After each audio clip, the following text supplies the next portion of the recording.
sa atin. I know that every one of us, if given chance, have a lot of stories to share dito sa gitna. A lot of testimony. Dati, ang aming mga leaders, they are very well because they're so poverty-minded. Diba? Sabi nila, ay, bibili ko na natin ng bigas. Ba't ibibigay ko pa sa church ito? Wala kami uulamin. Ibigay ko pa sa church ito. Ngayon mga kapatid, they are giving their tithe, they're giving their offerings, they're giving their love gift. Kasi mahina tayo sa love gift. Alam mo, church na ito, parang mahina sa love gift. Kulang sa love. Ito sinasabi ko, this church, mahina sa love gift kasi hindi ako nakakatanggap ng love gift. O hindi ako humihingi Hindi ako humihingi. Tinuturuan ko kayo, paano kayo magiging responsible members of the church. Meron lang nagbibigay sa akin dito. Total, Pasko naman ngayon. Simula noon hanggang ngayon, meron isang tao nagbibigay sa akin dito. Ayan, no?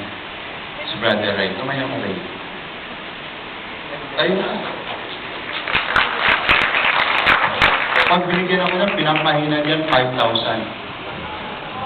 Okay? Diba? Pag mahina, 500. Pag mahina ang kita, 50. Why? Bakit? I like his heart. I like his heart. At hindi ko pipigilin na i-bless niya ako for God to bless him more. Hallelujah! Dati, ano lang yan? At ito, kumakayod niya si Kuya Ray.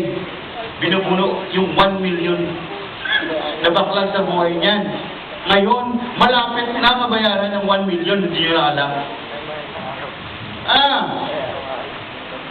Hallelujah! Nag-reunion kami ng isang gabi, 25. Nung nakita ko ito sa kalsada, puro pala sasakyan namin nandun. So mga 4 na sasakyan. Pero may mga kapatid, it's just a material visible, okay, of God's blessing to everyone. Before, wala eh. Hallelujah! Ngayon, meron na eh. Mga kapatid, from poverty mindset to what? To selfless sacrifice life. Alam nyo, this is my challenge to every one of us. When we reach the 2016, you need to bless God more in your life. And He will do great and mighty things in your family, in your life, in your work, in your job, in your studies, in everything you do.